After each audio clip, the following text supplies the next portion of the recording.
Buonasera everyone, my name is Vulpe and this is the Shadow of the Colossus PS4 review.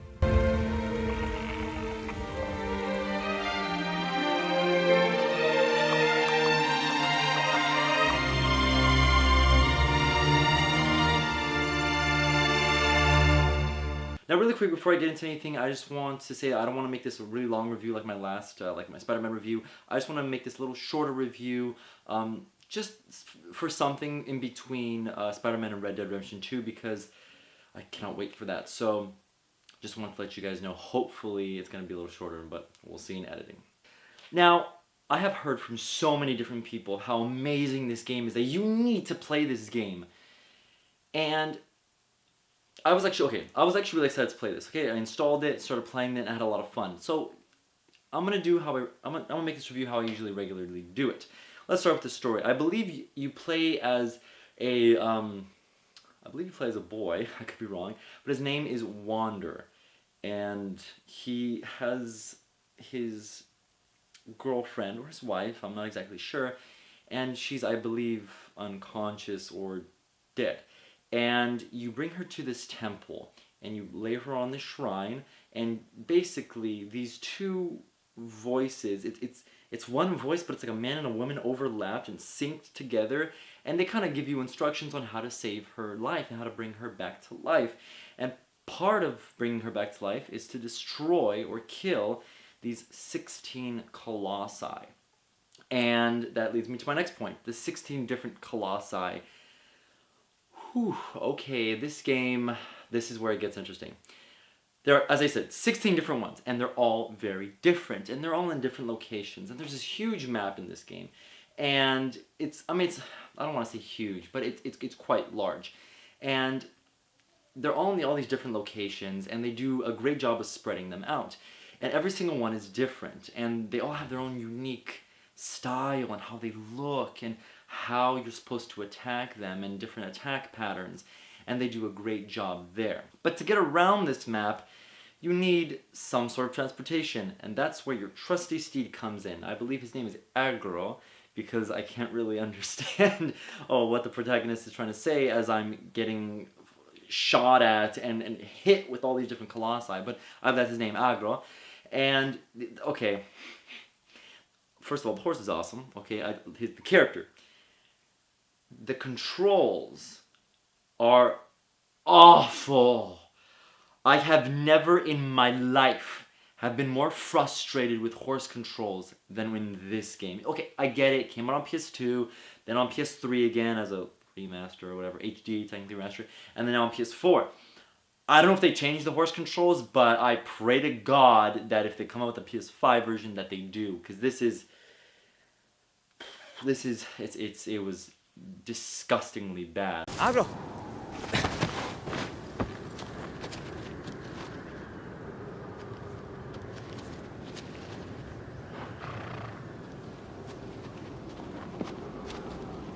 Yeah.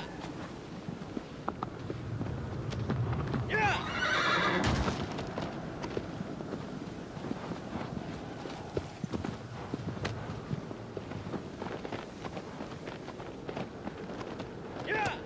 But you kind of get used to it later on in the game.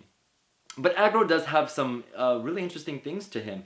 Whenever you call him mid-battle, he actually runs quite fast. You can see the dust kicking up behind him, and it looks really cool as you call him, and you're sitting with your sword, and he just runs right at you. It's really cool. Agro.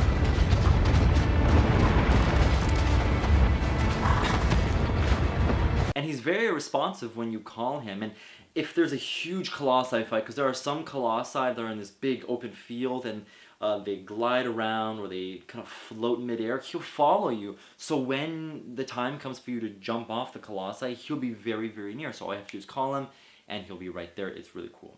Now, when you're traveling across the map, you're probably wondering, well, how do you know where the colossi are? Good question. Basically, you have a special sword. And the narrators who, you know what, I'll just show you some footage now. This is the narrators of what I'm trying to speak about. It's one narrator, but it's a man and a woman's voice, and they're kind of like your guide throughout the game. Check this out.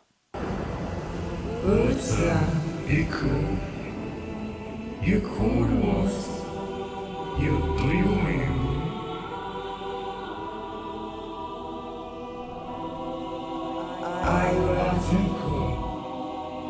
Behold you. Yeah, so they kind of tell you and show you, oh, this is your next Colossi. But they also kind of talk to you about your sword, and your sword is very special because when you stand in sunlight, and you hold your sword up, depending on what Colossi, you're on, it'll show you the direction. You kind of have to move, and then these like 7 lines or so will kind of come together as one line, and then that's where you need to go. So that's a really nice little indicator of where you need to go. I would have appreciated, though, a compass of some sort, because there are moments where there's like, I don't even know how to explain this. You're heading towards one Colossi, right? And then there's this little forest maze area, or there's some huge trench they have to go around, and you kind of get confused. And as I said, the horse controls are disgusting. So as I'm trying to ride this thing, and I'm trying to aim, and I'm trying to figure this out, but as I'm trying to aim, I'm moving the horse left and right, and it flies into the rock. And then if you hit anything with the horse, oh, good luck trying to get back, because he's like, and he's like, and then he barely gets to another running start. Sorry. I'm sorry, it was very frustrating with the horse. So, just so you know. But I totally get it, the whole minimalistic HUD really immerses you, and I did a great job in Dead Space. I absolutely loved it in Dead Space, so I get it. Maybe just a little line or something at the top of the screen or something like that, but I completely understand. I get it. Now this is the fun part. There's 16 Colossi, as I just said. I really want to hammer that down because they are really, really cool, and they're all really, really different. But this whole time, I just want to get all the bad out first, because I want to finish with the good. I want to finish strong with the good. So here's the bad. The camera is terrible. It's bad. Okay, it doesn't matter if you're on horseback. It doesn't matter if you're on the Colossi. The only time when it's not bad is when you're just walking around. But it's pretty bad, especially when you're on the Colossi and something happens and one of their arms or one of their fins goes flying, and then you have no idea what's going on. And then and then there's like a grabbing. There's a button, I believe it's R2 for the new controls, because they have new and old controls, but it's R2 to grab. And you have to grab onto the Colossi and hold on for dear life as it's flying back and forth or shaking itself trying to get you off. And the grabbing it works great when you're holding on to them, but if you jump and try to get onto a ledge, or even if there's a ledge on them, because there's some ledges on the Colossi, it is terrible on hit detection at moments. I have fallen and I have raged countless times because it just doesn't want to detect he's going to be right on that ledge. He can literally just grab it. But for some reason he doesn't, so I don't even know. Now going back to the immersion, there actually isn't a lot of dialogue. I mean, yeah, the protagonist, Wander, says some things here and there, but there's not a lot. So you can kind of put yourself in the shoes of the protagonist almost, and have your own thoughts as you're playing this game. Now, during the boss fights, they're all different, and at moments, some of them are huge, and some of them are more like bull-like bull size, like are real like bulls, not like something in the game. But there are moments where you are just sitting there and waiting, and waiting, and waiting, and waiting, and waiting, and well, here it comes, and I missed it. Okay, waiting. And waiting, and waiting, and well, here, and I missed it again. And you get it, you see, it gets a little annoying. But finally, you grab on, and there are actually some great set pieces with these Colossi. When things really work out, they really work out. It's gorgeous to look at, and it's great to experience. Now, some of my personal favorite Colossi would probably have to be the flying one that's surrounded by water, which is kind of annoying because if you fall off, you have to swim, and the swimming is so slow. Back out to a platform and then get his attention once again, jump on. But it was really cool because just you can feel the wind as you're just hanging on for dear life. That was really, really cool. And hopefully we can get into some positives here. This game is gorgeous. I mean, wow. It is so pretty. There are so many moments where I'm riding on horseback and I'm just thinking to myself, oh my goodness, this is gorgeous. And Blue Point, I believe, is the one who remastered this game, and they did a phenomenal job. Nothing but praise to them for this. This is awesome. Good job, guys. And also, the environments complement it as well. There'll be moments when you're walking in this beautiful forest, and you can hear all the little animals just squeaking around and running around, and birds chirping. It's really cool, and it immerses you. Once again, it does a great job at that immersion.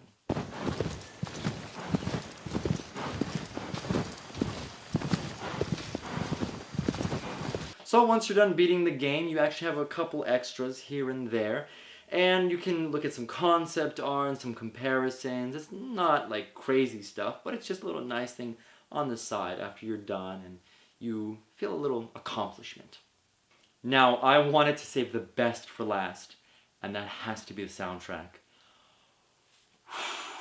This soundtrack, I obviously love music. Music is one of my favorite things of all time. I study music, I sing, I'm in musicals, that's my thing, hopefully my job one day. But, and this is like a little fun thing, well, who knows, this could be my job as well, but man, I don't know who wrote this score, but this guy, he deserved every penny he got in this, because, wow. I mean, just listen to this and watch this.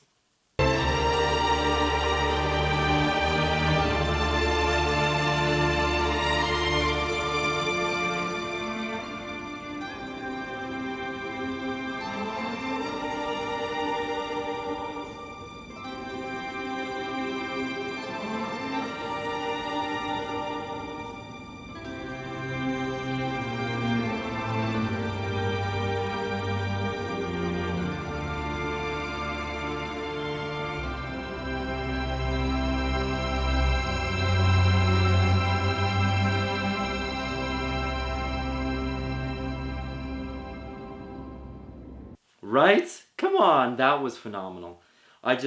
Good job to everybody who was involved with the music. You guys did a great job.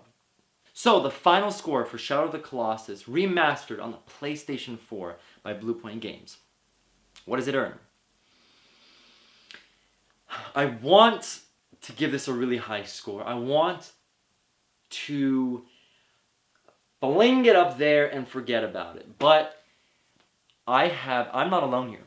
I've heard multiple people talk about how frustrating, which I stated before, frustrating, annoying, and you kind of just want to get to the end. Once you kind of get towards, I believe 3/4, it kind of drags on just a tad. Yes, as I said, all the Colossi are great and unique, but there's really nothing else there. And did I enjoy it? Absolutely. I mean, as I said, I don't want to spoil anything in the story. So the last boss battle was amazing and huge and phenomenal, but there are things that hold it back. And I cannot push myself. I cannot give you a score that I'm not comfortable with. Someone else might give it that. You might believe it's a 10 out of 10, but I don't. I believe it's a 9 out of 10, a firm 9 out of 10. I think it does so many amazing things. It's a different game. It's not a Call of Duty game, okay? You can't just run in there guns blazing. No, it's a game that you can put on, relax, and enjoy. But I don't think it's a game that it may, at moments, it's a 10 out of 10. But overall, everything coming together, it's a 9 out of 10 for me. But please, just because I said it's a 9 out of 10, that's not a bad score. That's an awesome game. Go and get it. If it's on sale, it's a must-buy in my opinion. So please, do yourself the favor, go and get it. And hopefully you're going to enjoy it as much as I did, as much as a bunch of other people did. And hopefully have a great time with it, guys. Thank you so much for watching. Have a wonderful day. I'll see you in the next review.